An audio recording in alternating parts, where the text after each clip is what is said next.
The Wheel of Time, Season 2, Episode 4, Daughter of the Night is over, but we are just getting started over here at Post Show Recaps, my friends. Welcome back. It is I, Rich Filiberto, DM Philly, out here on the internet. Very excited to be back with you again, talking about Episode 4 of Season 2 of The Wheel of Time. The second week of episodic releases, but it is halfway through the season, which really pains me to say, you guys, but it's very good, and that is very joyous for me. I, of course, am not alone. I am joined by the Aes Sedai to my warder, Taylor Sedai. How are you, my friend? I'm good. I'm wonderful. This is such a fun episode. I really liked it. It was a big one, Taylor. We were talking in the last couple of episodes, I was going to say weeks, but we really did it all in like 5 days, about how much setup we got in those first few. It felt like a lot of stuff really paid off, and we have a whole new series of things set up for the back half of the season. Yes, I'm getting the hype is building as the season is going on. Yeah, you said it, but I'm upset. I'm upset that we're halfway over. That feels ridiculous. Oh, I thought you were upset about Uno. I'm still really upset about Uno. Yeah. I can't front, but We should all be that's like upset about Uno still. all I could think about when you said you were upset. I was like, me too. Me too. Flame and Trolloc kissing sons of goats. How dare they? We are talking episode 4, a little bit of housekeeping. You're hearing from Taylor and I. You have not heard from Josh Wigler and myself. The man is very busy, my friends. And so Josh and I have reconfigured our plan. Plan's only good till you get punched in the face. And I feel like I got punched in the face by episode 4. So Josh and I are going to regroup at the end of the season and talk season 2 in total. He got the episode 1 recap. We will do another deep dive, kind of look back after we wrap up season 2 of The Wheel of Time. It is definitely a mutual agreement, but hopefully there is more than enough coverage between Taylor and myself. This is going to be the kind of first pass look at the episode, as well as a episodic deep dive. We'll talk through all the scenes. We're giving you context for what's happened in the books up until this point. We're not going to spoil anything that the show has not already told us. I hope that feels okay for you guys. Obviously, you're going to hear from me and Prez later on next week. You're going to get the book club back. It is likely not going to be a 3-hour podcast because we're only talking about one episode, but it was a pretty exciting episode. So don't hold me to that, my friends. Taylor, am I forgetting anything? What else should I be telling the people? Don't Google anything. Don't Google anything. Tag us. You can find the two of us on Twitter at Rania422. I am at DM Philly. You can find us in the Post Show Recaps patron Discord, in the Wheel of Time channels, and you can get full access to that Discord, which, dare I say, it's a pretty fun place, actually. $10 a month, patreon.com/Post Show Recaps. You can sign up, join the conversation. A lot of folks have been really digging season 2, which is so fun. It's been a very exciting week for me, Taylor. Yeah, the Wheel of Time threads are popping off. Come and join the conversation. It's very threads fun. In the pattern. Ooh. That's the thing. I should have an air horn sound effect, but I don't. And probably the listeners are very sick of all my sound effects at this point. I'm sorry. Celine leaves good sound bites, my friends. Of course, you don't want to miss any of the coverage that we have going on here for the Wheel of Time. postshowrecaps.com/Wheel of Time /WOT/Wheel. At least 2 of the 3 of those are probably good. Just search in your podcast player of choice, Post Show Recaps Wheel of Time. You will find us.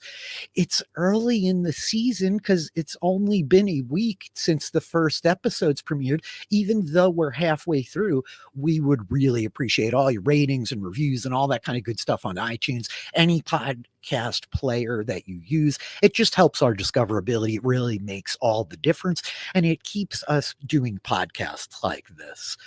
Taylor, that feels like all the housekeeping. Yeah, let's do it. I'm counting on you as the Aes Sedai to make sure I don't get too far off the beaten path.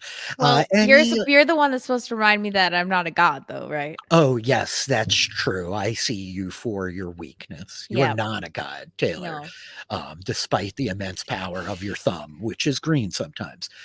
So, anything else major that you just want to talk about off the top before we dive right into the scene by scene? I don't think so. Let's get right into it. I'm Let's excited. get right into it. It popped right off, my friend.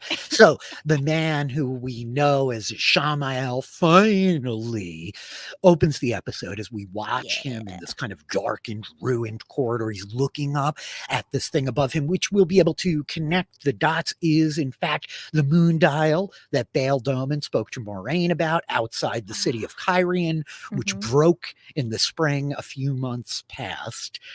Ishamael making his way through this place, we see him begin to channel. I love the visual effects, Taylor. I feel like in like talking through everything, we're not giving enough credit to the quality of the production that has really gone up since season one, but the weaves look fantastic.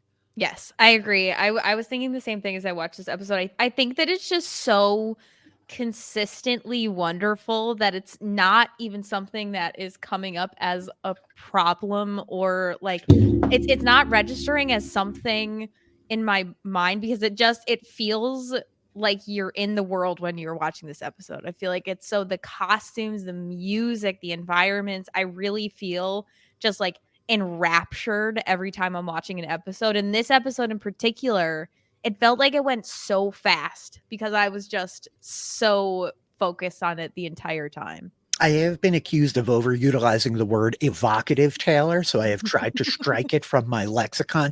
But I will say this was a very immersive episode for sure. I feel like all the production value, to your point, the costuming is so on point in Kyrian. The music is really working for me this season in an awesome way.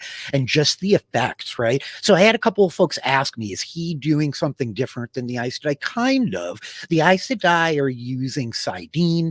The males use saidar. These are two halves of a whole. If we've noticed, the Aes Sedai symbol is the classic yin yang. This is the black and the white and the circle. There is this need for like both dynamics to complete the entirety. But the male half of the sword, saidar, is poisoned and tainted is the word that Robert Jordan loves to use in the book. But we try not to say taint too much on too many podcasts. So I'm sure the taint will come up again, though, my friends, as it does. But one of the things here is like these weaves are green, Taylor, and we haven't talked a ton about it. We got the little lesson with the novices of like the elements. What are the elements? And we got the Captain Planet style, like earth, wind, fire, water, and not heart, spirit. Spirit is the fifth one. But so traditionally in the world of the Wheel of Time, men are a little more adept at wielding earth and fire, and women more so water and air. And these are not like hard rules, right? It's just like people's predilections and abilities. So I think these green weaves that we're seeing feels to me like he's channeling earth as he's shattering the style above his head. We see that Aes Sedai symbol for like a brief flash before the dial falls. And then he begins speaking in verse, Taylor. Blood feeds blood, blood calls blood, blood is, blood was, and blood shall ever be, Taylor. Before a very bloody person heaves up out of the ground, who we now know to be Lanfear. According to Moraine Sedai, at least, the most dangerous of the Forsaken. Yes. Well, and we do hear him in his sort of chanting. The first word that he says is Lanfear. And wow, gosh, yeah, this was just chilling, horrifyingly wonderful. I love this opening so much. It's really strong. I think it's a really, really strong opening. I mean, shades of Melisandre and Davos Seaworth in a cave once upon a time in the Wheel of Time. But I think that this, or in Game of Thrones, but I think that this just ups it in a way that I want. Part of the thing that really distinguishes the Wheel of Time from fantasy or series like Song of Ice and Fire, A Game of Thrones, is that this magic is everywhere. It is very much high fantasy, and there are people throwing around crazy amounts of magic as we get deeper and deeper into the story. So I'm really glad to see like so much kind of weaving going on in this episode in particular. I really dug it. Anything you want to note about this opening of it and how badass it is? I don't think so. You said the line like we got the whole blood thing and yeah, we like hear the name, we see the symbol. It's all a great and very interesting start. Yep, and obviously we'll see at the end of the episode, not to jump ahead too far, but these verses will be repeated. This is explicitly part of the poem that Moraine tricked Baeldomen into selling her. We talk about it in pretty good depth on the first episode of the Book Club pod, but we spoil the whole series. So that's probably enough for a new viewer to know. This is parts of the poem. And Ishamael, in this like tongue that he's speaking that we don't understand, this is the old tongue. Yeah. And these Forsaken, what we should understand about them, that the show has kind of conveyed to us to varying degrees, is like they were just people thousands of years in the past during like the height of Aes Sedai power. It's the age of legend. And ultimately they swore themselves to the dark and have been given this ability to endure across time, seemingly, Taylor. Yeah. Yeah. Not great. Not great. Not great at all. So we get our open. We cut to Lady Anne Veers doing her morning preparations. I love this scene. It felt to me, Taylor, I think you could probably speak to it much better than I could, but like this woman putting on her armor and her sword and like preparing to go fight the battles that she will fight this day, as she has countless thousands of days since her sister left her high and dry here. Absolutely. Once as an edgy teen, I wrote a poem in high school about how like you get up every morning and you choose like what armor you're gonna wear for the day. And yeah, that's exactly what she's doing here. She's getting herself ready to like take on the world as she does every single day. And I mean, then she goes and like lays on her chaise lounge and with a cup of tea, which I love. That felt like a very tactical position, you know what I mean? Of Mhm. like, okay, it's not quite her holding a pike formation in a line, but like it's that, right? She's like taking her battle station in Mhm. a very real way. You know, there was just this sentiment that I felt of like nervousness, right? Like and concern as she takes her seat. But very quickly the butler shows up and lets us know a rider has arrived. And he doesn't want to say it, Taylor, Nope. but he does. It is Lady Anne Veer's older sister, none other than Moraine Damodred is her last name. Moraine Sedai. We haven't used her last name much because she is Moraine Sedai. She gets the Aes Sedai honorific, right? And so Mhm. Moraine's going to roll in and very quickly get to business, Taylor. She wants her old room. She needs a dress. And Anne Veer is like, it has been decades as she snaps. She can't like hold her composure despite that those being like her weapons and like tools of her trade, as it were. And so she snaps on her sister, who then is like, "Yeah, I can't. Maybe lunch. Sorry." Yeah. I mean, this is the relationship between a little sister and an older sister, of which I'm You very know a very little about. familiar. I am an older sister, and my younger sister is not a magic wielder to my knowledge. And I'm not one. Well, no, excuse me. I'm brown Aja. I am a magic wielder actually. I have So seen sorry. you cast a lot of spells over the years that I've Yeah. known you, Taylor. Yeah, so I am so I fully understand the situation. Um, but Lady Anne Bear's like she's so pissed. I mean, 60 years, 6 decades have gone by. That's insane. And then Moraine just shows up and is like, "Oh yes, Jonas, please dress in my room." And rude, Moraine, rude. What I love about this is early on in the books, if when you start with the Eye of the World, which I notably did not do, I read the prequel first. So I was already introduced to Moraine as a young person before I started the series proper. This is super unconventional. Most people say this is wrong, and I did it wrong, but it changed my perception of the characters going in. Mhm. And as you meet Moraine, you know, she's in this Gandalf role with the Emmons Field kids, Yeah. but there is this element that Nynaeve very much articulates of like, we cannot trust her. Like, she's not a trustworthy person. She's very manipulative. She's got her secrets. We've seen all that with Lan so far this season, but this felt like the first shade of like, oh boy, like, is the audience going to start to turn a little bit on Moraine and like really shift our perceptions of her? Mhm. Feels pointed, and we'll talk it through as we go. But so we cut away from Anne Veer's house and we see Rand cleaning up the rubble of this inn that he inadvertently set on fire with his very hot and steamy dreams. As Celine rolls up, You didn't like that. I'm sorry. I had to. Celine, Celine rolls up and says it's for the best. It is not his fault. She didn't put the candles out. She needed the Jeff Pro torch smuffer, as we well know, and she didn't have one. Left the candles burning, and so she's like, "No, it's all good. It's going to take them a week to repair," which is like a pretty great construction timeline. I'm pretty sure they're going to go over budget and over schedule. That's Celine. wild. Yeah. Yeah. I mean, that's impressive. They're going to clean this all up and rebuild a floor of the inn in a week. But nonetheless, it's for the best, Taylor. It's a chance for her to get away. They want to go to Kinslayer's Dagger, where a place she used to stay as a child. And Rand's like, I'm not good company. You don't want me. She's like, okay, if you really want to be alone, really. This scene is so hilarious because, like, we know what's gonna happen. Like, we know that Rand is gonna go with her, especially with like the look that she gives him at the end of the lingering like shot of her looking up at him, and he's like, shit, okay. You can't say no to Celine. Can't say no. Rand, definitely you can. I mean, you're a Brown I absolutely can. I probably can't. I mean, maybe at this point I might have a shot, but Rand is pretty well doomed. You know, Rand definitely not able to say no right here. I love this relationship so much. You know, obviously we're going to get the big reveal. We'll talk about it at the end, but I feel like along the way she just is so exactly what he needs when he's like refusing to acknowledge it. She's saying all the right things. She's just got him dead to rights, Taylor. It's like, gosh, I feel bad. It's like a cat playing with a mouse.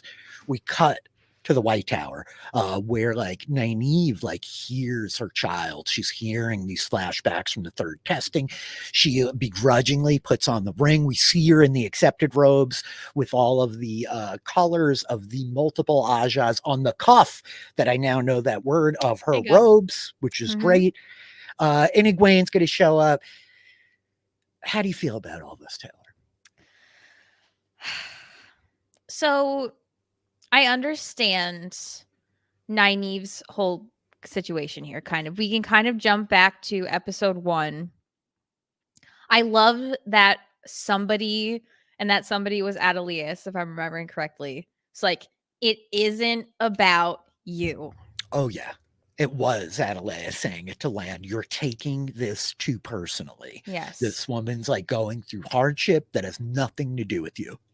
Yeah. Nynaeve just lived a life in those arches. She's explicitly says it later on, but she lived a life with Lan and with her daughter, with the boys in Emmons Field, and she lost all of it. She watched them all die before she left, and then she carried her daughter, who just disappeared out of her arms. Like, that is something that Egwene, at this point at least, does not understand. She can't even begin to conceptualize it. What I found really pointed, this tiny detail, Egwene comes in and is like, here, I brought you honey cakes. And like that was like what Lan was doing with his daughter in those final moments before it all goes to hell. Like, even in her effort to help, all you're doing is like salting these wounds. And she couldn't possibly know, right? Nynaeve is not like opened up about this, but I think you're spot on to call back to Adeleas that like, it's really hard to be in this position, to be incapable of like helping your friend, your partner, your parents, whoever it is that you are emotionally invested in when they've taken a hit like this. I saw in some of the extra features Rafe was talking about, it's a miscarriage story. Like, fundamentally it is, she's just lost her child, right? And is going through this really palpable grief of a mother that loses a child, and it's just completely unreachable for Egwene. She's so kind of like hapless in her ability to connect here. And so ultimately, Egwene saying like, it wasn't real, I won't keep you, Nynaeve will move on.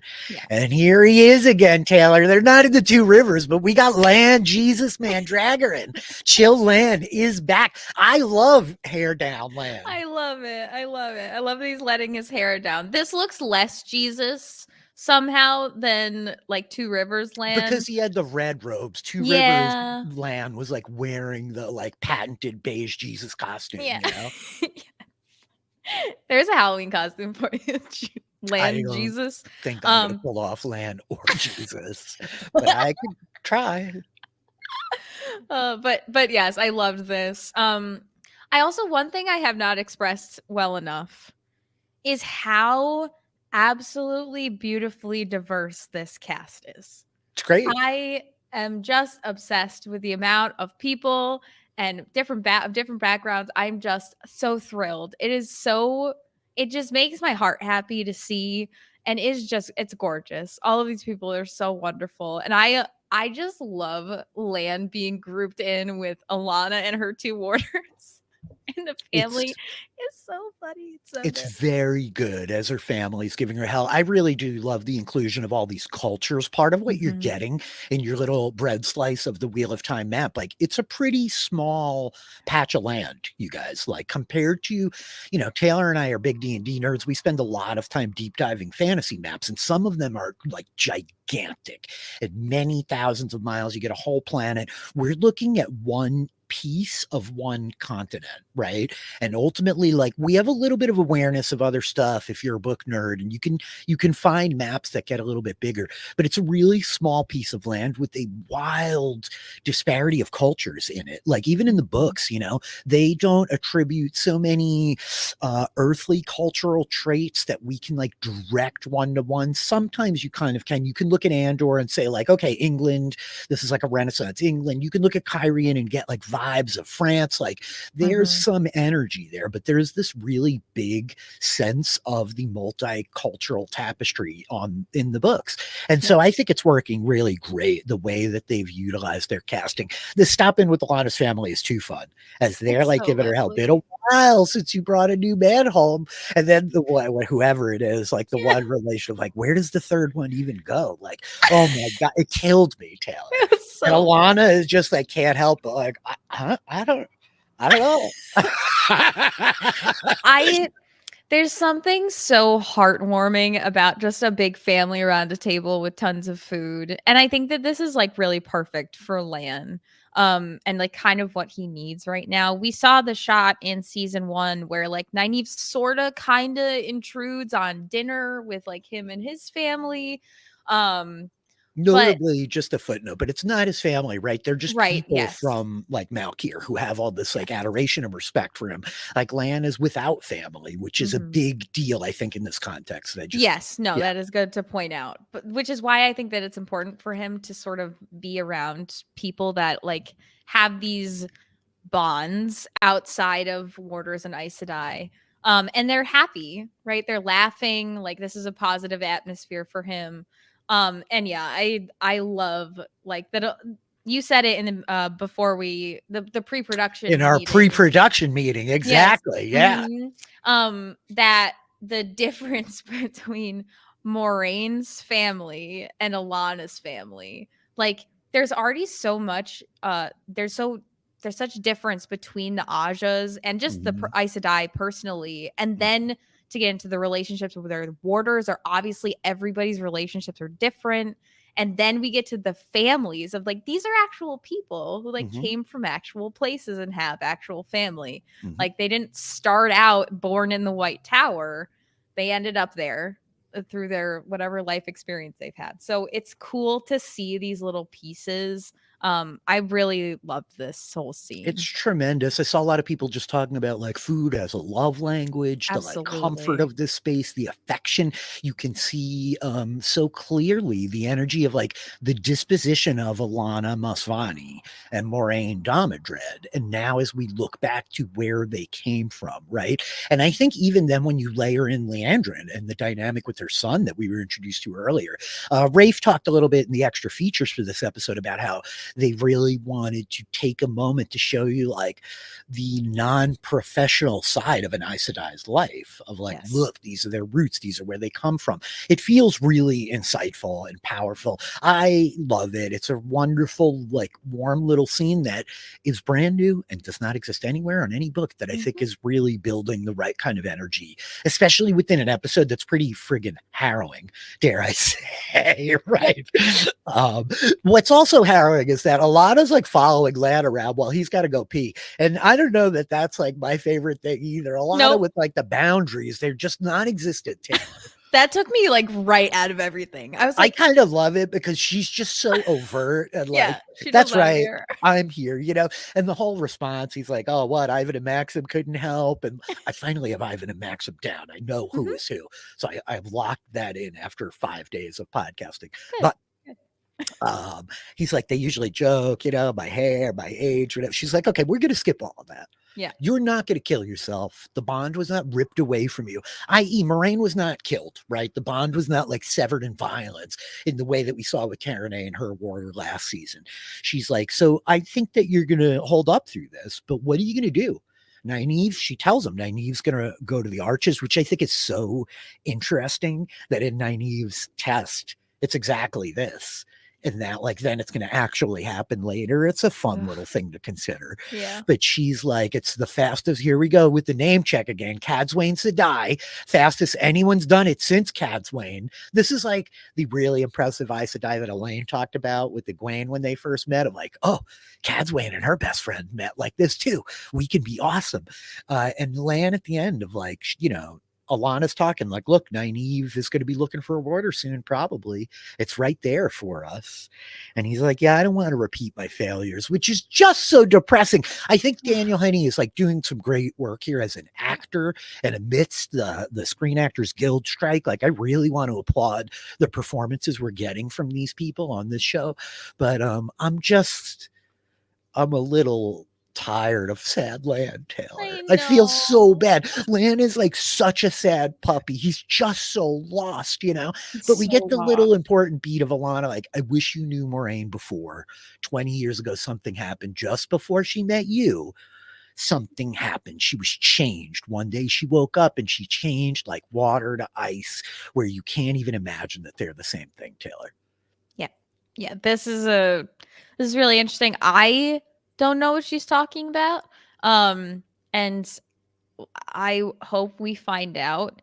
But this is, again, we're like kind of hitting these same notes of like Moraine is so wrapped up in her own stuff.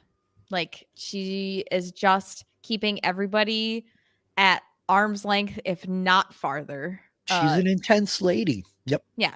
She doesn't want anybody in her business. And she knows that like Lan is gonna do better here with Alana and like her family and the two warders. Like he has friends and like doesn't have to be around her while she's like in this sort of state right now.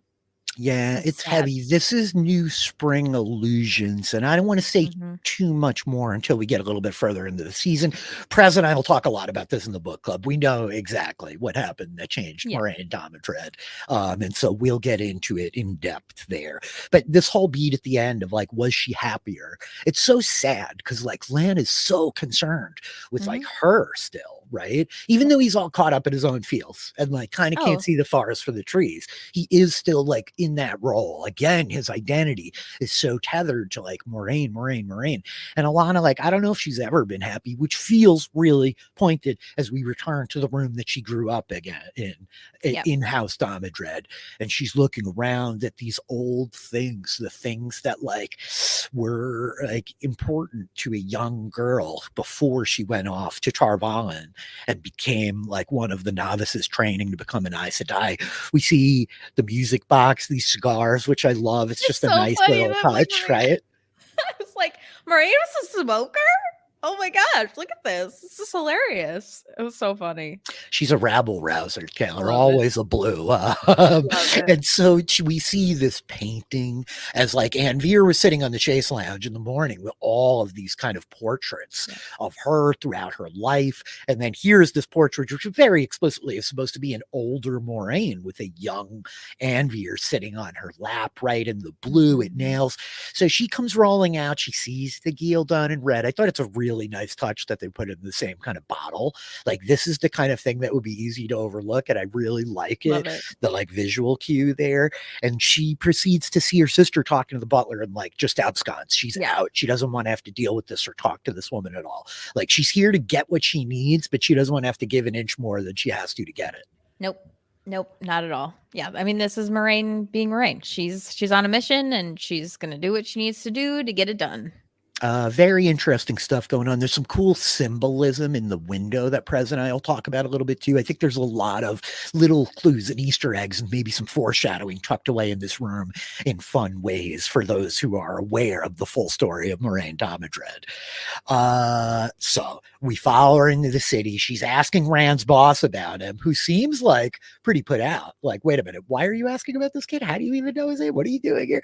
And then she's like, okay, I need to talk to your board. You know who. So she goes to see Logan, who comes rolling out like full tilt, unhinged Taylor. The little tease I could give you of like what Josh Wigler has been talking to me about the Wheel of Time is he's like, Logan's crazy, dude. And I'm like, Logan's pretty intense, you know?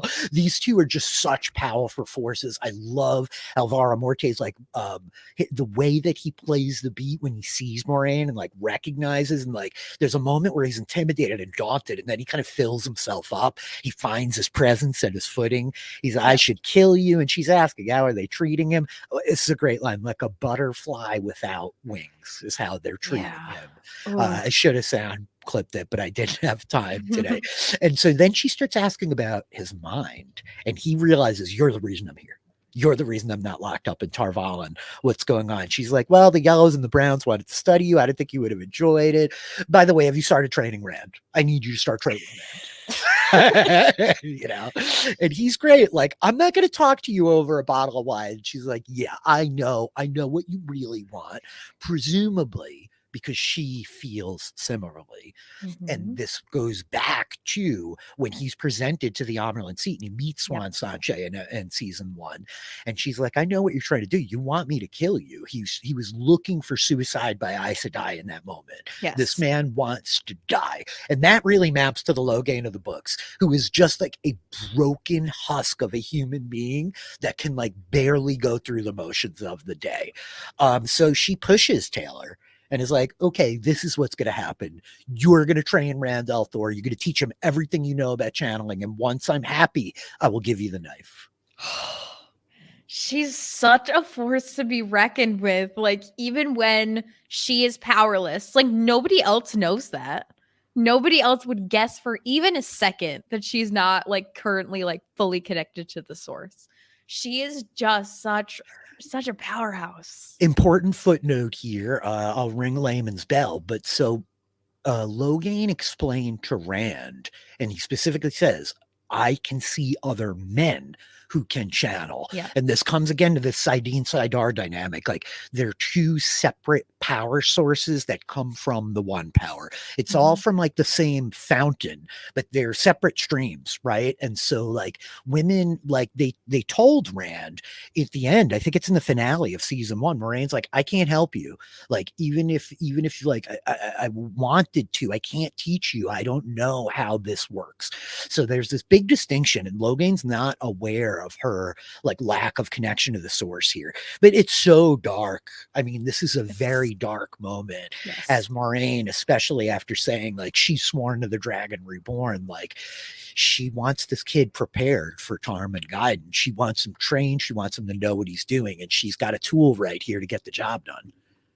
Yep, she will go to any lengths, clearly, to get what she needs. And I mean, we saw it when she was talking to Varen and like was pulling the knife on like her fellow sister, ready to protect Rand.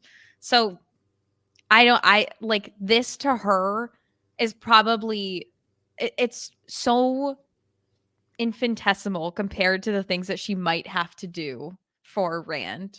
It's just another thing on her checklist.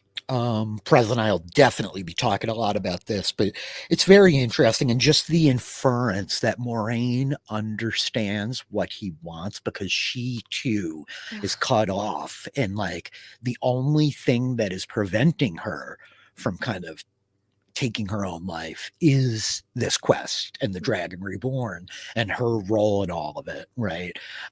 So we cut back, we get a little scene of like Elaine and Egwene, they're mopping, and she's talking about something's different. Elaine being like, yeah, it's because she's accepted now. Like, she's got rank, right? And Egwene's like, I don't all right, maybe a little bit. Maybe it's a little bit of that, maybe.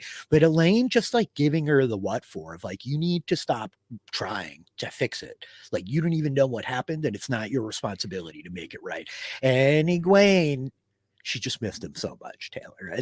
And No. ultimately, Nynaeve was there for her during this, and like she's like, I should be able to be there for her too. I think it's a sentiment we can all understand. Mhm. It's an understandable sentiment, but also, yeah, Egwene she needs to listen to Elaine. Number one, Elaine knows what's up.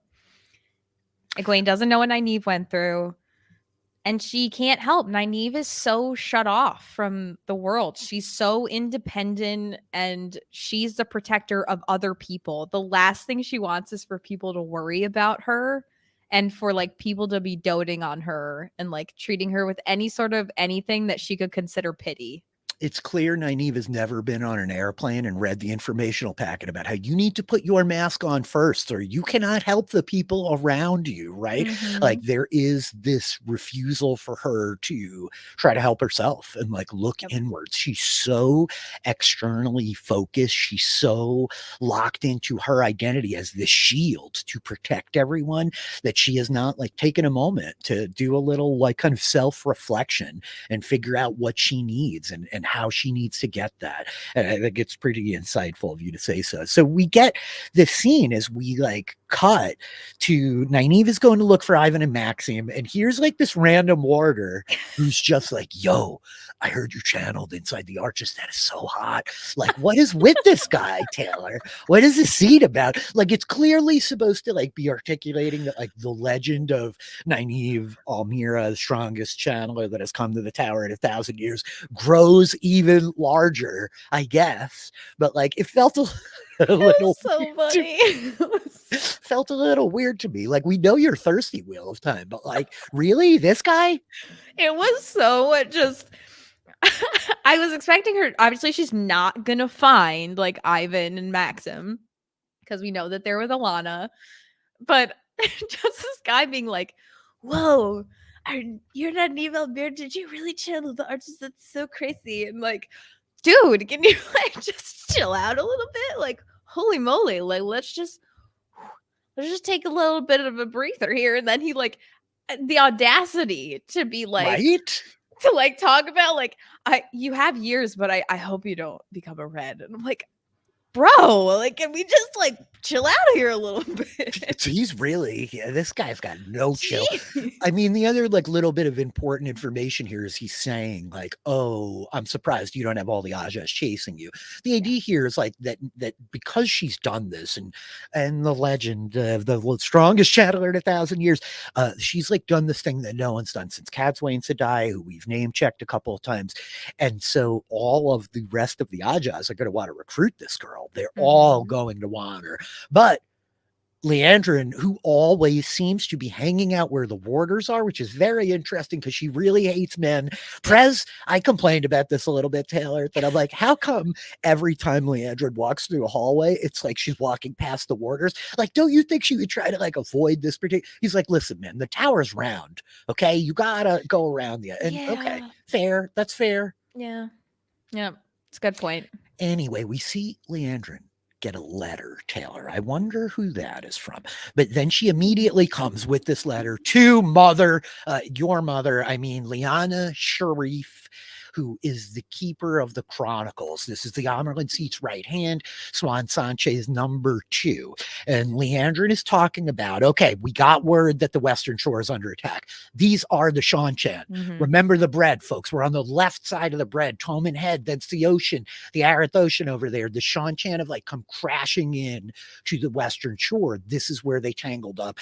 And she's saying, like, well, you didn't even send sisters. Liana's like, yes, we did. When did you get a report? Don't worry about it. Is the Amerlin aware? And Liana gives this line that, like, I'm like, ooh, I don't know about this, Liana. Like, I've been your big stan ever since you threw that garbage at Egwene. I just love that scene so much. But I'm like, she says, the keeper rules the tower when the Amerlin is away.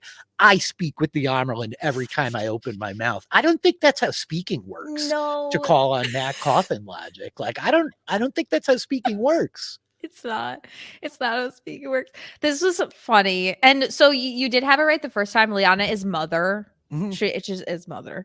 Which this is This has still nothing to do with the books, you guys. This is oh no, just no, no. This yeah. this is very just like uh, I don't even know what generation I'm in. It's I don't know, whatever. Anyway, Liana, this is weird. More chill, please, in this whole place. Let's just all just relax a little bit. We don't know where Swan is still.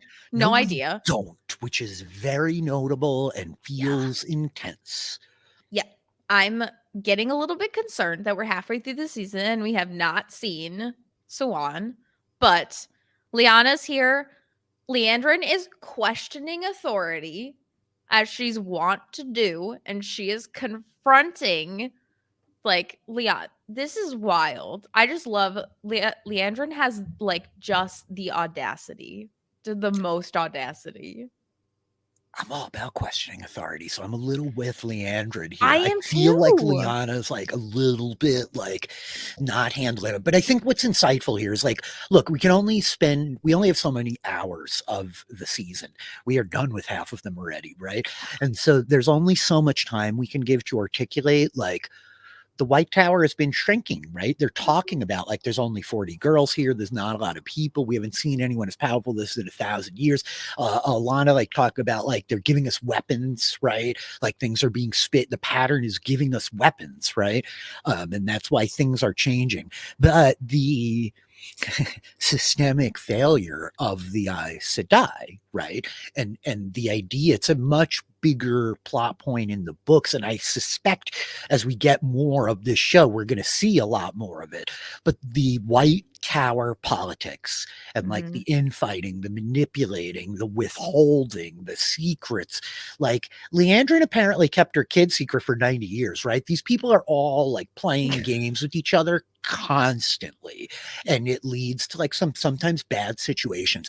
And so as Leandrin's walking out, the like stinger, just remember, if she falls, you fall with her. And Liana seems a little affected. The closing shot is Liana like, oh shit, like, that does not seem great. But I really love this scene where like I'm throwing darts at like the warders hitting on Nynaeve. I think that this really works to give us just a little slice of like more Aes Sedai, like more Aes Sedai day to day. Liana, I love that we're spending time with her. Yes, I agree. Very much so. We're running with wolves, Taylor. Yeah. And Perrin's hungry like one. So Perrin and Elyas are with this pack of wolves moving through the woods. Perrin's all tilted. His friends are missing. Where are we even going? And Elyas like, don't worry, wolves don't get lost. But you're leading us. And Elyas is not having it. I love He's it. like, I am them. And so are you, boy. And so he explains, you're a wolf brother. And Perrin's like, what does that mean? It means exactly what it sounds like, Perrin. Come on, Perrin. Come on. And I like how he looks at the wolf and is like, is he a wolf brother? Are they all wolf brothers? No, Perrin. They're just wolves. They're just wolves, Perrin.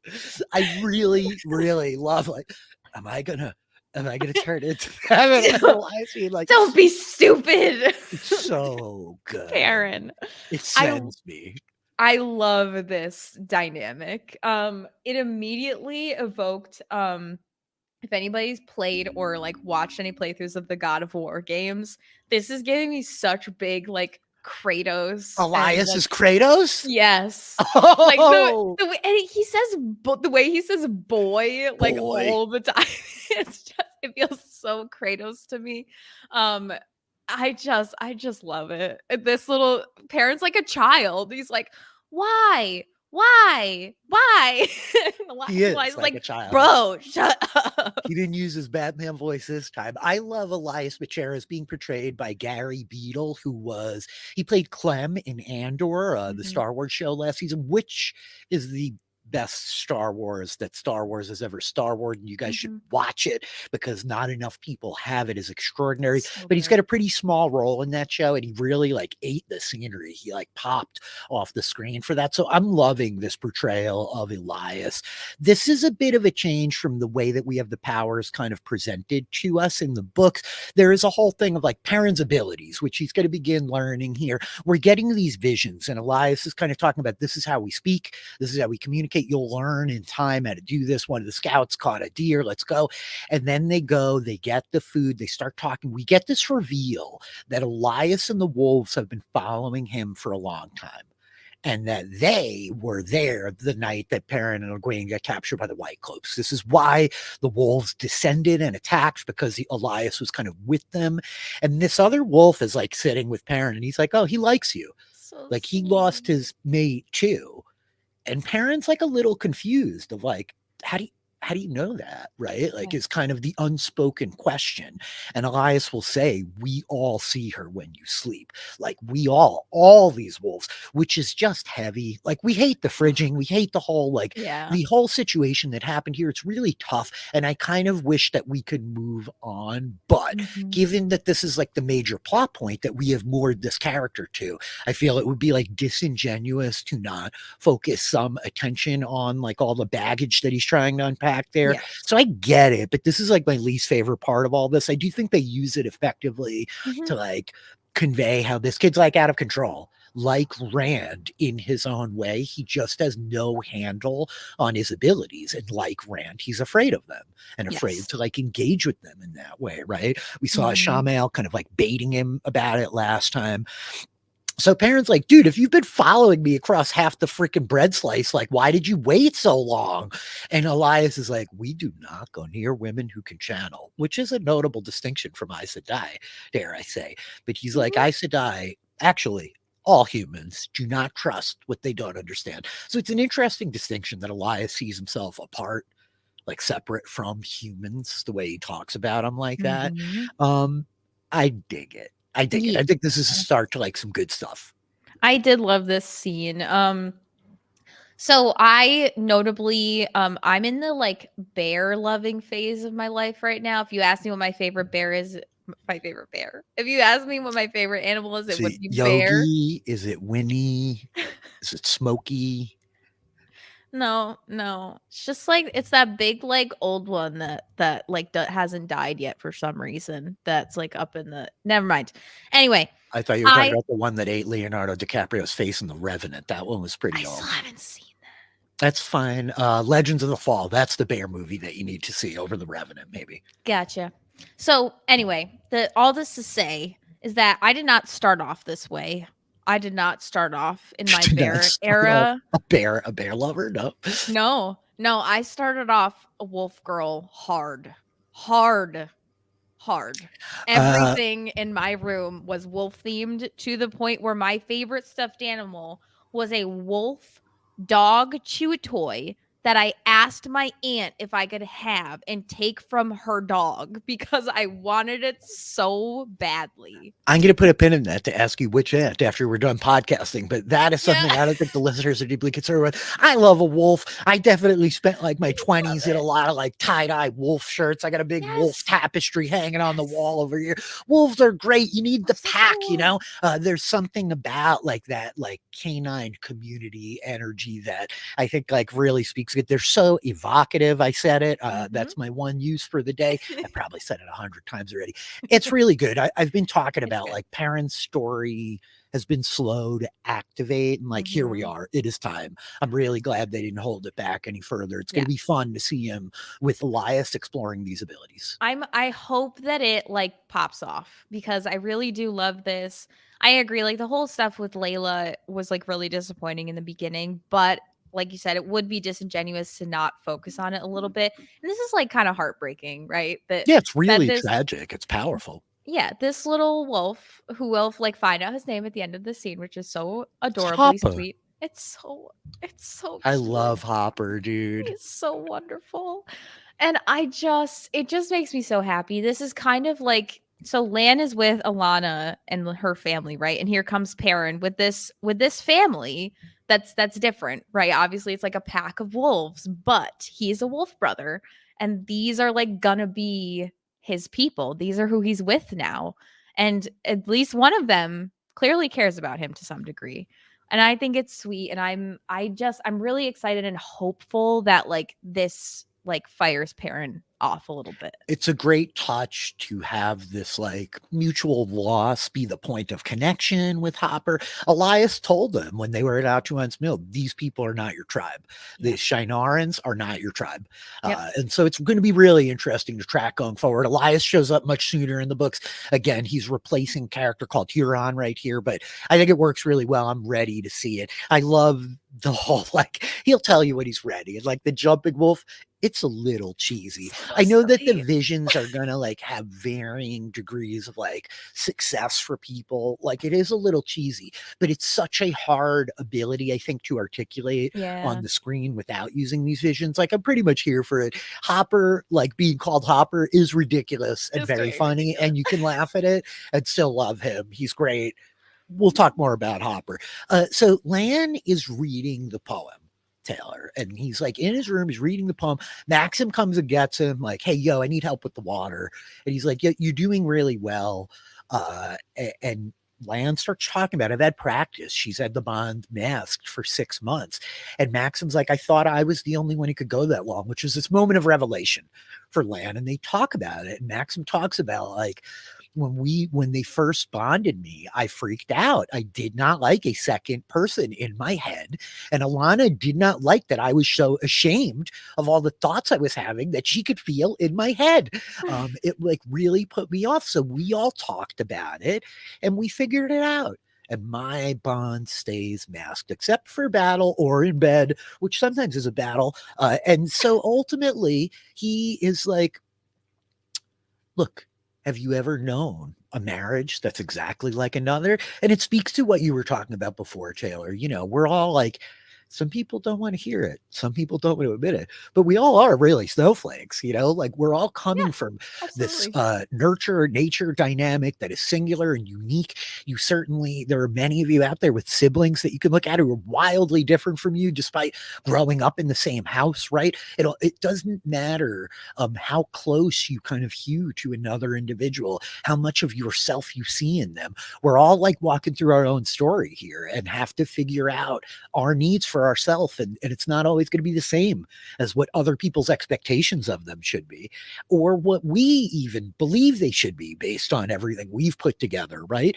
And like figuring that out, that's the journey of a lifetime, man. So I love this. I thought this was really, really good, especially at the end that Maxim's like, listen, the others are going to tell you you can't go back to Moraine, but like I am proof that you can. Like you need to figure out what you need. I just love the beat, Taylor. Yeah, this was a nice, like, I love kind of Maxim just coming in and being like, the amount of water is hilarious. It really is. Lance, like, how much water they need to make bread, Dude, man? what are we doing here, you guys? But Maxim like wants to keep Lan busy and talk to him. So this is a lovely just kind of moment between like brothers, you know? It's really good. I think it lands well. I really like Ivan and Maxim as like these two wildly different guys that are like shoulder to shoulder and totally in love. I love it. Like, so adorable in a certain way, but I think that it's great that they offer these different perspectives, especially against like Varens Tomas, who we had early on, who is this older, wiser warder. I love just getting to meet more of these folks. Ivan and Maxim are like very much not a big deal in the book, right? Am I like understanding that? I mean, you're at book 8. Like, are they even there? I didn't even know their names. Yeah.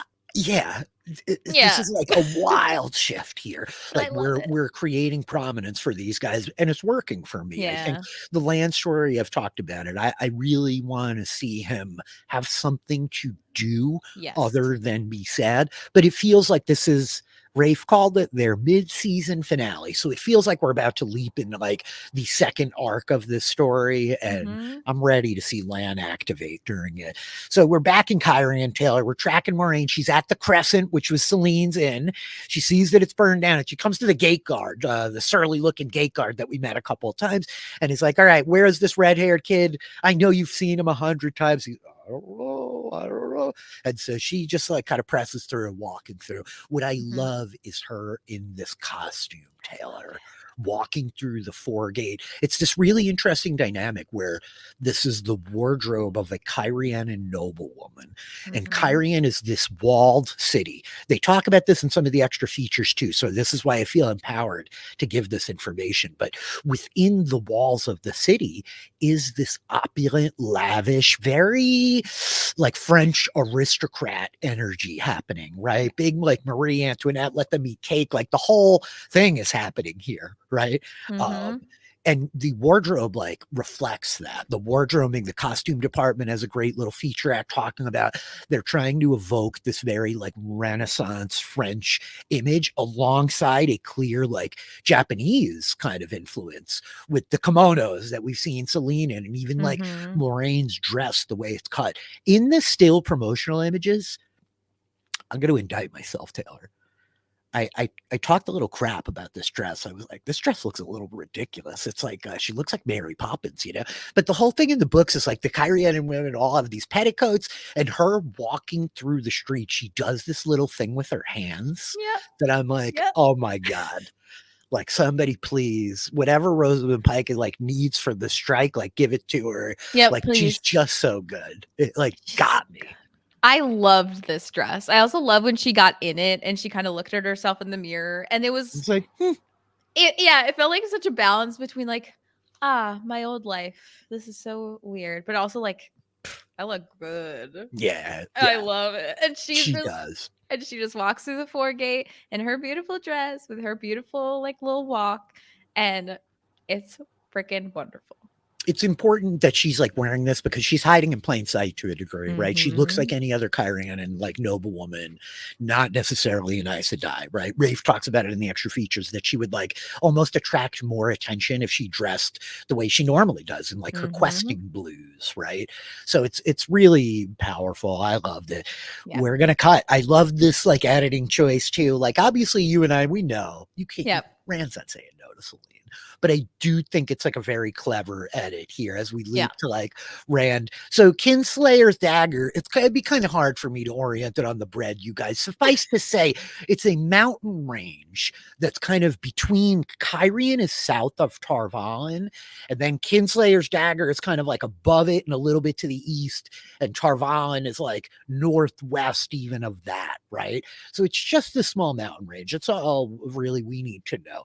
But ultimately, these two up on the cliffs, and Rand like, okay, did your family build this? And she's like, I gotta be honest with you, I was taking the piss. I lied a little bit. I lied. I didn't come up here when I was a kid. I came up here with my ex, and he was such a man. Oh my God. What a man, Taylor. He was confident. He was powerful. He was arrogant, really, and I loved it. It was so great. We used to come up here and pretend we would never come home. When we stayed away from the rest of the world, everything worked great. We didn't have to get so confused. Just the two of us up here. I would sing the song, but I'm not going to subject them. And she's like, and ultimately we talked, we would never want to come down, but we did. And Rand's got this great beat of like, I grew up somewhere like this. My friends dreamed of like going to cities, of traveling, of seeing the world, but I never wanted that. When I love these lines up here, the world looks like it still fits together. Yeah. I can believe it's not broken. It's so good, you know? And she's like, do you want to go back? The wheel never gives anyone what it wants, least of all me. All right, Rand al'Thor. Okay, buddy. He had me right up until then. I was like, yes, Rand, I totally get what this feels like. You go up to a beautiful place in the woods and you're like, oh, this is like my home. This is wonderful. No, shut up. No, nobody, I never get what I want. Shut up. Shut up, dude. Man, come on. I know that like Rand can push your buttons as he is supposed to. He's annoying, but I'm going to just defend Rand a little bit that like, it's been rough, dude. It's been a rough year. You know, like as somebody that can really indulge in a pity party myself, I see you, Rand al'Thor. I see you. I'm not saying I don't fully 150% understand, but just they go from talking about this like lovely landscape and like getting away from society and reality, whatever, and like super, and then he's just like, we'll never. He's so, it like changes him completely. He like looks at Celine and is like, the wheel never gives anyone what they want, least of all me. And I'm like, oh, boy, come on, like. it's Dude. very in that space, right? Yes. Of like the Anakin Skywalker. He's in his It feels, is. man. It's He so he yes. is. He really like gets Yes. worked up, but he doesn't want this, Like It's he's fine. not It's Luke. yeah. He never wanted to leave the freaking hydro farm on Tatooine, man. This kid just wants to be back in the Two Rivers herding sheep with his Yeah. dad. Like this Mhm. is a really rough situation for him. But So understandable. Yes. Celine just like, oh my God, another like little twist as we're turning the volume up on the indoctrination, Taylor. Oh Like, no my one and gosh. nothing ever give you what you want. If you want something, you have to take it. I love these two together. I don't care. I don't even care where we get by the end of the episode. She's like got me in her weaves, you guys. The compulsion is real. Yeah. It just it's such like the beginning of it. There's a great deal of controversy. The still of this scene of like Celine as Rand's like holding her in his arms, she like leans into his chest. This was one of the still images that was like one of the earliest ones kind of released in a promo group. And there was like an insane controversy for at least 4 months, Taylor, on Twitter about Celine's hair. How you feeling about Celine's hair in this scene? People felt like it looked like a shawl. Is she wearing a shawl? Is that her hair? Hair, shawl, hair. I think that if we had podcasted with Josh Wigler, he might say wig watch. Wig I, watch. I think Mhm. maybe. Like Yeah. it's the costuming for Celine has been excellent to me, but like as we get to the scene, I am a little bit like, are you using weaves on your hair? Like, I don't know, maybe not. Maybe it's Maybelline, but like, I Yeah, know that's maybe not a she's hair. born with it. I Yeah. mean, Yeah. I mean, maybe blood does something for your hair, Blood calls blood, blood seeks blood. Blood is great for your hair. Really helps that Raven Brack look. I mean, and blood shall ever be. It So shall. maybe her hair is just it's blood and It's blood.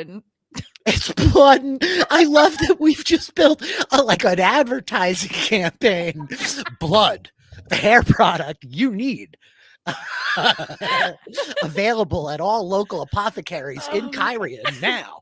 Get your blood now. It's blood. Get your blood. I don't even know what's happening. I don't either. I do know that Matt and Min are playing with dice. Yes. This is great. Finally, they're not in the freaking broom closet. It's like awesome to see them out in the world. They're going back and forth about how she's like stealing all his money. She's like winning, but he seems to be winning a little bit too, which is a change of pace for Matt. Great. So he's like, hey, want to get us a room? And she's like, yeah, no, loser. How about 2 rooms? I'm going to go get us drinks and 2 separate rooms, plural. So she goes over to the bartender, drops a pile of coin, Taylor. And this guy's like, you didn't drink that much. He's like, yeah, he will. Just keep him coming. Let's get him real tanked up. Also, I'm needing a secret meeting in the attic in a couple hours. When they show up, send them up. Yep. It's such an interesting parallel to like Gandalf, has he arrived? No, not yet. It's like, oh, okay. Can you just let us know when he gets here? But like, Min is like, I don't know who I'm meeting here, in the attic, whenever they show up. Like, what are we? This is so dangerous. It's hyper dangerous. It seems like really insane that the crazy Aes Sedai who like kept you prisoner for 6 months, now you're taking orders from, it's intense, this whole bit. But yeah, I don't know. It's very, very interesting. We'll talk through the rest of it. But so we cut back to the White Tower where Liandrin finds Nynaeve sitting near the arches and is telling her, I said, I don't come back here. They're terrified of this place. Like nobody comes back down here. And Nynaeve is like fixated. Was any of it real? And Liandrin like nails her. Is like, what did you lose? Like she asks the question that like seemingly none of them want to, right? There was this whole thing during those first 2 arches. Nynaeve comes back and is like this and that. We need to like go back. The 2 rivers are sick. And they're like, don't share your pain with us. That is for you to own. It's really a great line in the books as well, saying basically the same thing. And Liandrin explains like, I kept my son's secret for 80 years, 90. Oh my God, that is a long time. I told myself to keep him safe from my enemies. Is Liandrin Spider-Man? Maybe. Could be. She would be Spider-Woman. She could be anything at this point. To be she's definitely not Jessica Drew. I I told myself to keep them safe from my enemies. The three oaths bind us from speaking the truth to others, but not ourselves. This is really good So stuff. good. This is good writing to like extrapolate off Jordan's text. I could have kept him safe in 1,000 places, but I kept him here in Tarvon, and it was for me. It was because I was scared. She talks about men because she has to. They're horrible. They're cursed. They eventually kill the people they love because of madness. But the truth is, Aes Sedai are cursed as well. The one power slows our aging, and we will sit and watch everyone that we love age and die, helpless to stop it. This feeling of helplessness seems to be a big theme, right? Of this season, of like people's inability to help each other and help the people that they want to, like with Egwene and with Lan and even with Moraine and Rand, right? It's a really interesting beat that we're getting into. I loved it. Oh, I could see why they don't let you teach novices. Yeah. I love this.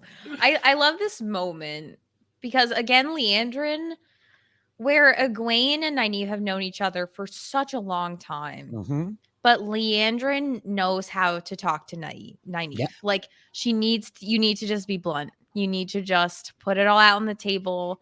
And Egwene's a little too proper and nice, Yes. right? She's giving all these soothing platitudes. She's offering all like the like basic, I love you, I'm here for you, I'm supportive, but Yeah. she can't like be that direct, and she can't think in the same way. I mean, No. Leandrin sees in Nynaeve a like mind in terms of like this woman's like spine is made of iron. She is as hard as it comes, right? There's something these two share in that way. Yes, absolutely. And yeah, Leandrin just hit so many, you said it, like the oaths bind us to speak the truth to others, but not to ourselves. I mean, this is all stuff that we can relate to just as people, right? Like this is it speaks to just living life as a human being in the real world. But something that's not necessarily a real world thing that I have spent many hours, minutes crying about is living long lives, because I play a lot of Dungeons and Dragons and I love to play elves. And if there's one thing that is consistent about being an elf is that they live a very, very, very long time. Elves in D&D very much like a branch off Tolkien's elves family tree, right? Tolkien really reinvents elves in the 50s when he publishes those books. It's like, we're evolving from the Santa Claus and like the guys that live in the tree and make cookies and all of that.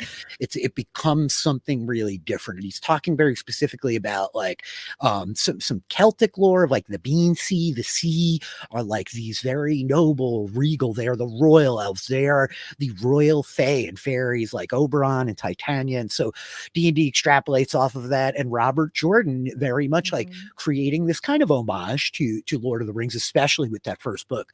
This plight of the Aes Sedai, that their aging is slowed, that they will live for years. This seems great on a surface level, right? For us who like, we all live too short. I mean, how many people, everybody that is hearing this, is it somebody taken from them too soon? And it is pain, right? So this notion of being able to endure longer, to see more of the world, to like tackle your bucket list, right, is very empowering. But when you really juxtapose that against the short lives that humans live, and that doesn't change, it creates incredible romance in the sense of like pain and drama, right? I mean, it's a really like, it's a heavy idea. Yeah. And I mean, we think about Moraine, who's like seeing her little sister after 60 years. I thought this was brilliant in terms of like show, don't tell, Taylor. They showed us before Leandrin tells us, right? Yes. Yeah, I loved it. And like for those who watch Rings of Power, there's like a similar scene between an elf and a dwarf that like kind of has this like very similar idea. But it is very much a curse for these Aes Sedai. They are protectors of all. We heard it from Nynaeve, the like translation. And not only that they're taking care of people in the here and now, and they will most likely watch most of those people die. It's intense. It's very intense, and it changes the context of the way that we should think about them and look at them. This is this is kind of a revelation for us. And I'm glad that like they show us, but then they have Leandrin also spell it out. Like, hey, were you paying attention? You got everything in the beginning, right? You got what's going on? Leandrin herself, like her son is an old man. Yes. Like it, yeah. It's It's something really to pay attention effective. to. Yeah. And so, Leandra gives her this final stinger of like, do you want to know how we rule the world without collapsing from pain and loss? You find a piece of this world that belongs to you and you hold on to it. And when it's finally gone, you find another. And so Nynaeve asks, have you found another? No answer. We do not answer the question, Taylor. We move it right along. I'm going to tell you some things. Your friends have been captured during this invasion on the Western coast. Girl. It's such a play. It's such a maneuver, and it's going to set us up for when we come back to them, but I think really powerful. So we jump back to Lan, Ivan, Maxim. They're meditating. Maxim leaves. Ivan and Lan are kind of trolling him a little bit, like he'll be older and wiser someday. He's already older. He's definitely not wiser, But Still working Ivan, on that wisdom, wink, wink.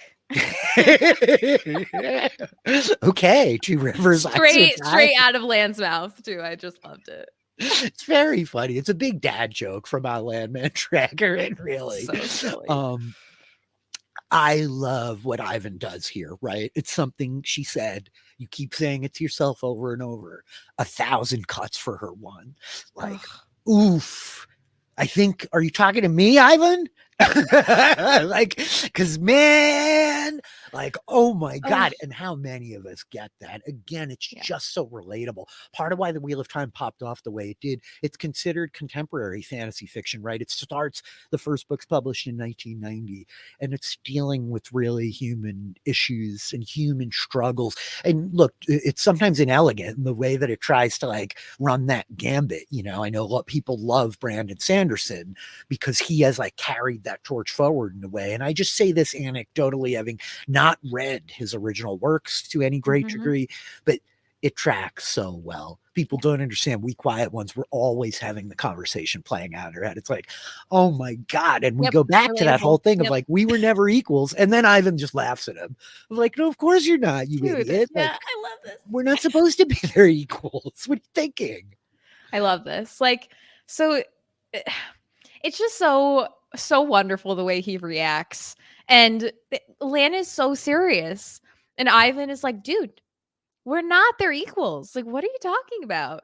And of course, Moiraine, like, is so easy. Like, it's so easy for her to say, like, exactly what Lan needs to hear for him to, like, separate from her and to be, like, so deeply hurt that that's going to stick with him. And she knows exactly what to say.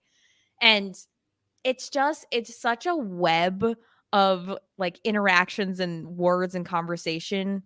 It's like masterfully done by Moiraine as usual, but it is That she so like cuts him away. heartbreaking. It's really powerful. I think that like I just love Ivan like nailing him here Yes. for that. Like the way that he laughs at him, and it's like, we're here. You talked about it. We open with it. Like we're here to remind them they're not gods. Yeah. We see their weakness. We see what they don't see.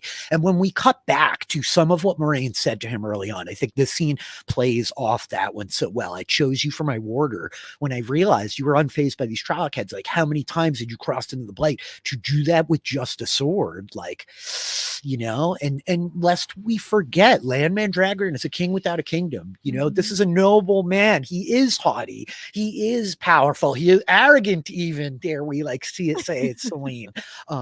That's a very real part of it, right? And like she is able to like say this thing that's gonna just like cut him to pieces. And it's such a good lesson. Like, remember Ivan, my friends, like as you sit there driving to work, going over it again and again and again, like let it go. You got to let it go. You got to move on. Like, don't let them own that space in your head rent free. Like, God knows I still got like, patches of real estate in there. I'm like trying to evict the tenants for Taylor. You know what I mean? And like, it's a daily fight, but this resonated so well for me. I love it. Meanwhile, though, Maxim definitely snuck off with Alana to like go through Lan's bag. Like it's like a freaking game of Survivor on the beach. They're looking for a hidden immunity idol. They're just like tossing his saddlebags over and they find this palm, which we will talk about in a bit. But we come back. Moraine's like getting home late. She's like been all about her day. We see her look into the study where presumably she thinks Anvir is and make the decision not to go in. But Anvir like knows her. So she's waiting right in the room like, oh, forgive my intrusion. I just really didn't want to miss you. All of it. So proper, so polite, all the right words, Taylor. I love it. You can like talk about the scene with the sisters. Like, obviously, there's a lot of here, but this whole Mhm. thing of like the shooting star who never came back, daddy always thought you would come fix it all, but like, I have built something. Like, this is not what a woman should have to do to talk to the sister she spent half her life idolizing, Taylor. Yeah, man. I love this like power shift. And Moraine is like almost speechless, which I Oh, yeah. love. I love to see that. I just love there's growth here. Obviously, like Anvir has done so much for herself, and Moraine is proud of her. But Anvir's like, I don't care anymore. Actually, what you think? You can be here, but if you mess up like any of what I have built over the past few years, like we're gonna have a problem. And this thing that she's built that she flags is like, my son will be the king, Yeah. and you will not get in the way. All of your eyes and ears are mine. That gate, Rand's boss. You want to know where that like red-haired, shaved-head kid is? You're going to sit and drink tea with me. And then she pours, and it is fierce. And Moraine is on her heels for Yeah. like the first time. I mean, especially when you think of like her being stripped of the power. And in this Yes. situation, like she's just got nothing for it. Right. And Mhm. this woman, familiarity breeds contempt. Right. Like Yep. there's this energy of like, she's my sister. She has to let me come stay in my room. She has to Yep. have the butler give me the wine and get me the dress and all of it. And it's like, oh no, by the way, like you owe her some goddamn respect. Like you don't get to just come in here and like run roughshod over this place. This is not your house. This is not your city. That is not your beautiful wife. I'm sorry, it's not David Byrne. It's Lady Anvir. It really works for me. So Taylor. good. It's so good. And just set up, we got a touch of a line earlier on that Kyrian has a queen, which is a bit of a pivot from the books. Like there's all these different kingdoms. Kyrian is its own kingdom. It's this, there's the city and then the outlands and like the foregate, the people staying where Rand and Selene were outside the walls. But we'll, I'm sure, get into some Kyrian politics. And I'm so curious about the son and the queen of it all. But this is not Elaine, the queen, the daughter heir of Andor. This is that we're not talking about Andor. We're in a different kingdom. Yep. Yeah. Right? Am I like reading that clean? Yes. Yeah. Yes. Yeah. So Egwene and Elaine hanging out, talking. I love Egwene. Like, it must be nice to know where you're headed. And Elaine's like, literally all I ever think about is being able to choose your own fate. Grass is You want always to greener, trade? baby. Yep. She does not want to trade, Taylor. This whole No. beat, Nynaeve comes in and is like, all right, get out. And Elaine's like, this is my room. And this is my glass I have to go wash. These two are very funny together. I love They are it. not the same. I think that if you've been watching, like you get the ways they are not the same. And like they are just so much fun together. So I'm really glad that we're getting this connection. But Nynaeve comes rolling in like, okay, Parrot and Loyal been captured. I'm going to farm. You'll get expelled. I just wanted to tell you I'm going. And Egwene like, whew, do you think I would care? Like, why would I care? If my friends are in danger, I'm going after them. This was like maybe a little bit over the top for me, Taylor, but like also like, yeah, of course she's got to go. Yes, of course she has to go. I understand her motivation. Like, of course she blames herself for like Rand's quote unquote death. I know that like it doesn't sit well with you, and I keep like teasing you about it and trolling you a little bit, but it's that element, right? I mean, that's really heavy, Absolutely. And I mean, if anything, I understand deeply like that she never wants to fail them again, right? Yes. If only she had more power. But I love that we're kind of playing with the, Egwene, Elaine, Nynaeve. They're all starting off, regardless of how powerful they are. Mm-hmm. They're just starting off. They don't know how to control their power. Neither does Rand, right? Like neither does Perrin. All of these kids are kind of on a level playing field in terms of like they just know nothing. They are lost. They don't know what's going on. They don't know how to do things. And they're all kind of being like played very, very deftly by the people around them, to varying degrees of manipulation and support. But regardless, like the power is so interesting because Egwene wants the power, but we're seeing the cons of it from Liandrin and like Moraine, and it's such an interesting duality. It's all about the duality, right? But I thought this was really interesting. And of course, yeah, Elaine has to go with Nynaeve. Like, It's a great setup. I mean, you get how like they're gonna go. They like end up down in the bowels of the towers again. They're sneaking through some dark hallways, and I love Elaine chasing after them. Like, yeah, that's right. I am of following course you to I see follow why you're gonna get my new best friend expelled. And Nynaeve's like, if you, I swear, what are you gonna do? You can't even channel, and she's my new best friend. She's not gonna hurt me, you idiot. But now Leandrin comes out of the shadows and looks at Elaine and specifically talking to Elaine, like, Mhm. you are a complication, daughter heir of Andor. And then she looks at Nynaeve and says, yeah, I'm sorry about this. And then she slams them all with the power and throws them into a wall. Taylor, this feels pretty bad. Yeah, this doesn't feel great. But obviously, like Leandrin pulling a beautiful setup here that Nynaeve like fell into perfectly, just as she thought that it would. Um, I don't know what's gonna happen to these girls, and I'm really worried about it. I do know, and you should be. Mm. We will talk more about that next week, but this is a pretty big reveal here.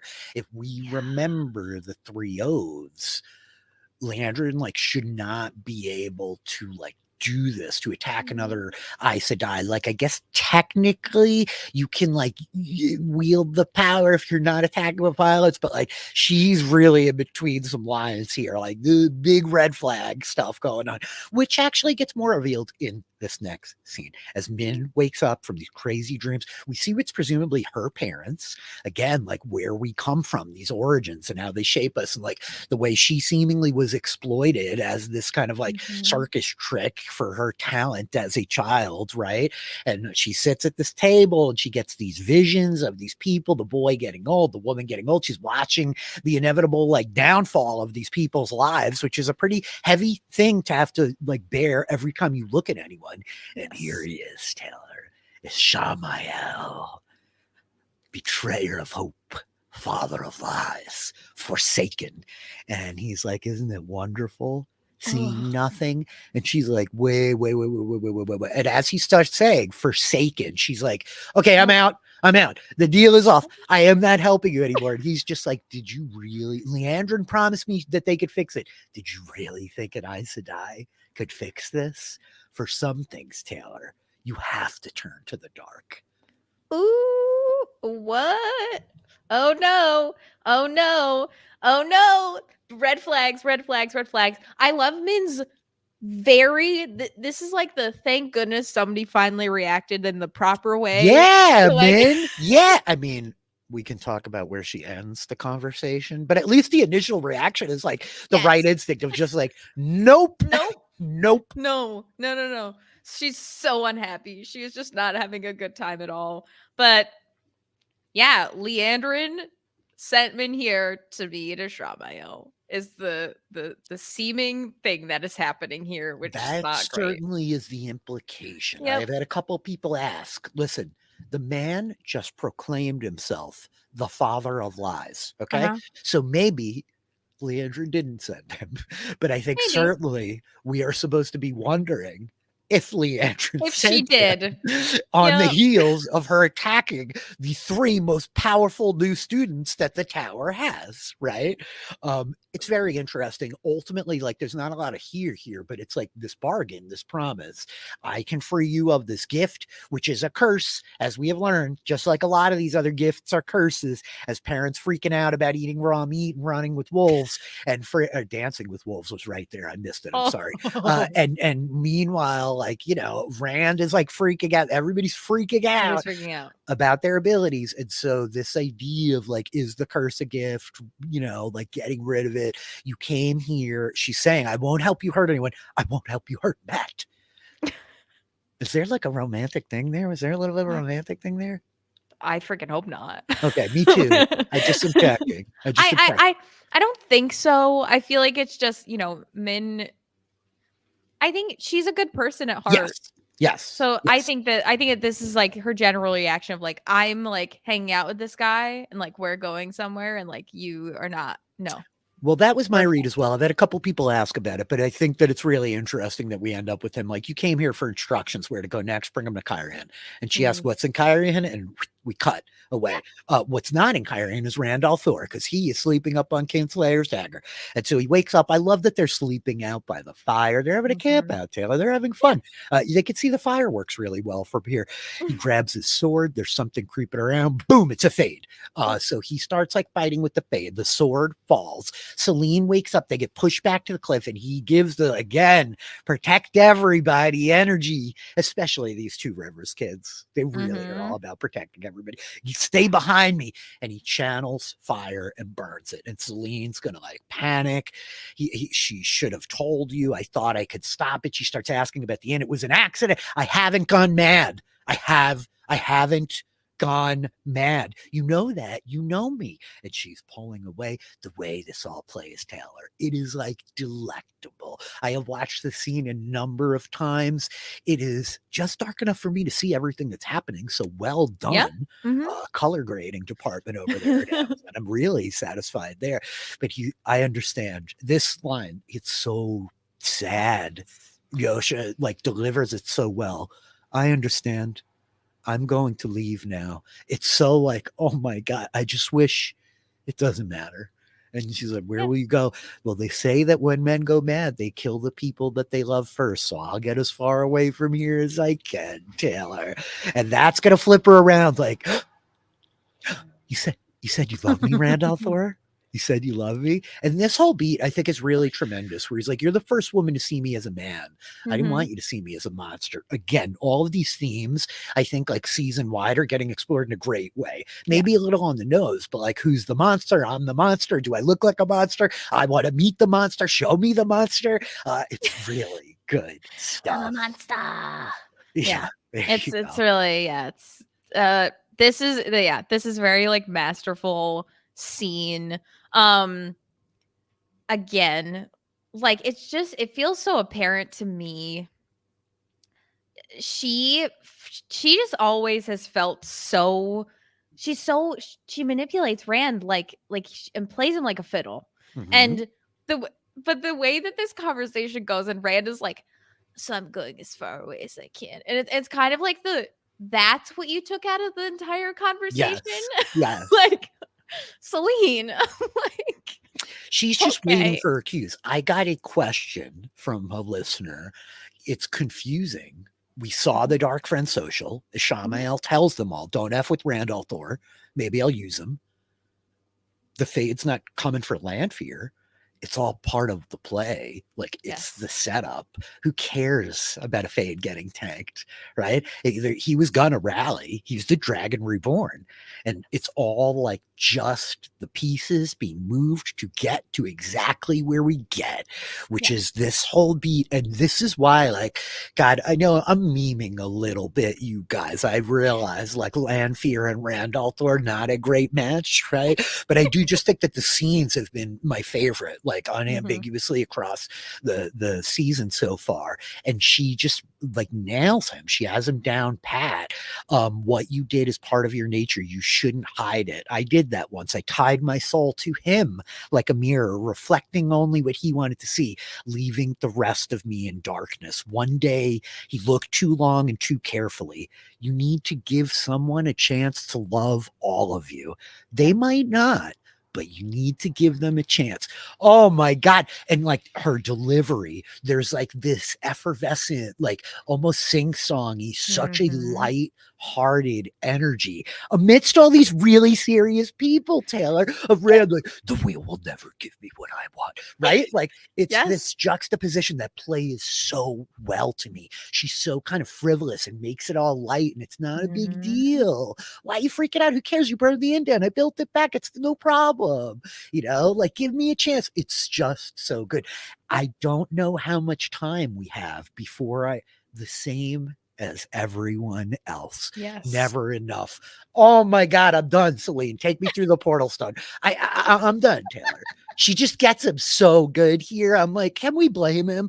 I'm going to say, like, President, I will talk about all this a lot in relation to the books and the book reveals. This is light years better than what happened in the books, than like the Selene reveal in the text. It's very well done. I mean, Mhm. she is just like the master manipulator. And like we'll come back to it. This is one of the last things like Moraine says, but like the most dangerous of the Forsaken. And We like this sure is will. why, you know? So So we cut back of like the warders with Alana, and I hate this where Alana's like, obviously Lan doesn't know what the poem is about. I call bullshit. This is one of these things that like I try not to get too uppity about, but like Landman Dragarin is one of the most well-read, well-versed, most experienced like warders. He knows he's rolling with Moraine Sedai for 20 years. You think they yeah. haven't gone down the list of the Forsaken? Like this pissed me off. That's like as Yeah. angry as I've gotten at the Wheel of Time in season Yeah. 2 so far. It's like, how dare you say Lan doesn't know who it is? But I guess Alana's right, and he doesn't.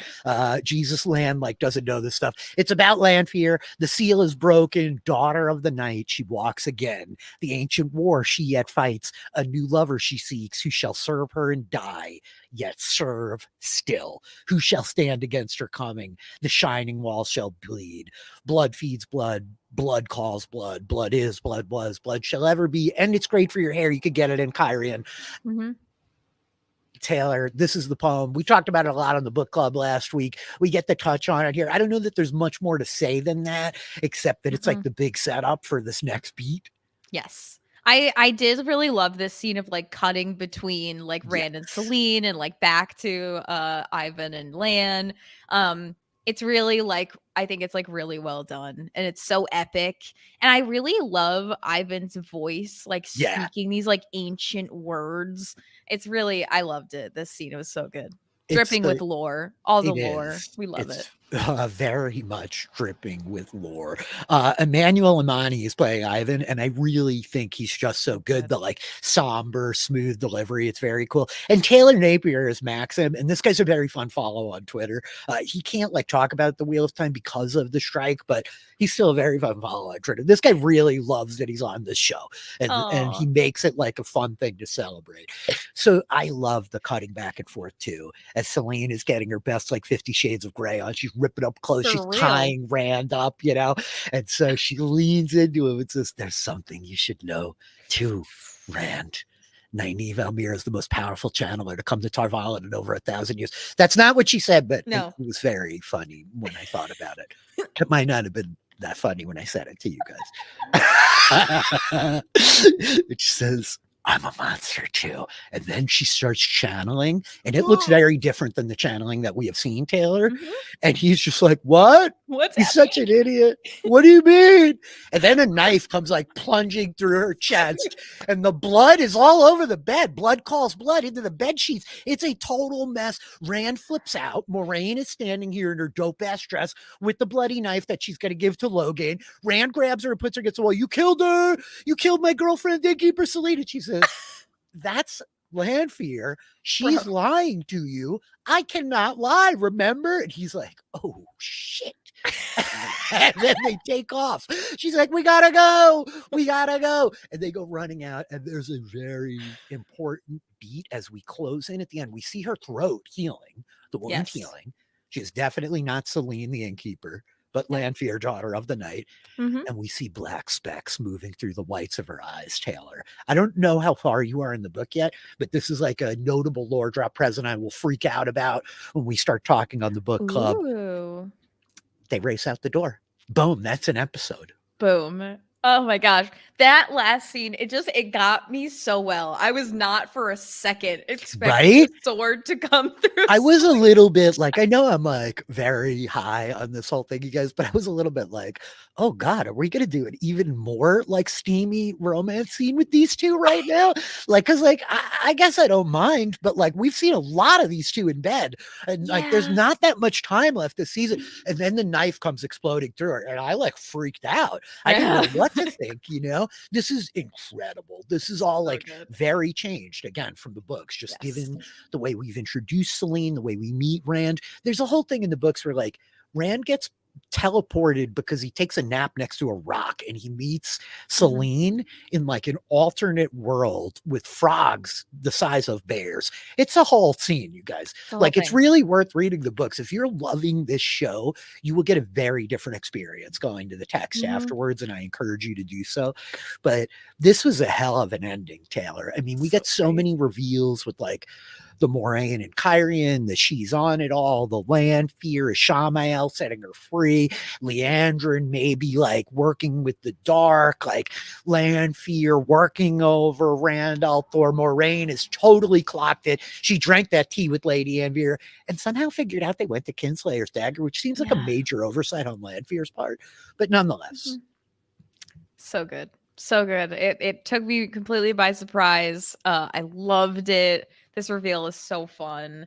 Like just the bookends of the beginning and the end. I thought it was just really, really well done. And I'm just so glad that Moraine is like she's It's at very full cool. swing. I She's mean, here. we've been bitching a little bit. I shouldn't put it on you. I've been complaining a little bit that the Moraine Land story is like my least favorite change from Mhm. text to screen, but we're here now. I love getting these people back together. It's like of fundamental importance to me that we get at least a little time of Rand with Moraine to talk through some of this. These are the people that I'm most excited to see together.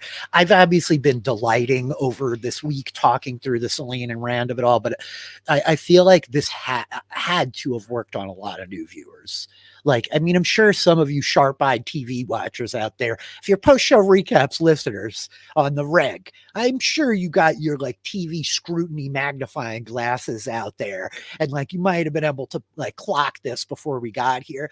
But I think for a lot of like very like casual viewers, this is going to work so friggin' well and like just blow them away. I think that Celine saying these things to Rand that sound on the surface so loving and supportive and like all the right stuff, but it's actually this like super toxic manipulation that is happening to like the 11th degree. It's just So good. fantastic. And I think it leaves us in a spot where we've got an incredible like momentum and trajectory going into the Mhm. back half of the season, Taylor. Yeah.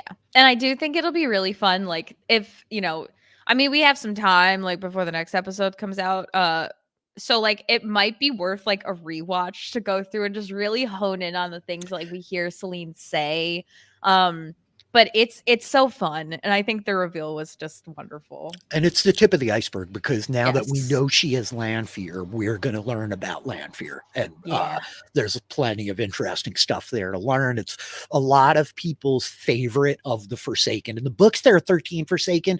Last season, we got like a number count. I think that we clocked in 7, I believe, after, I always forget his name, but after Caerney's warder comes back to the White Tower, we see the statues in his room. And I believe he talks about the 7 Forsaken. So I think Prez and I are going to speculate a bit this week of like who makes the cut and who doesn't. I think some of Prez's favorites might be like DOA.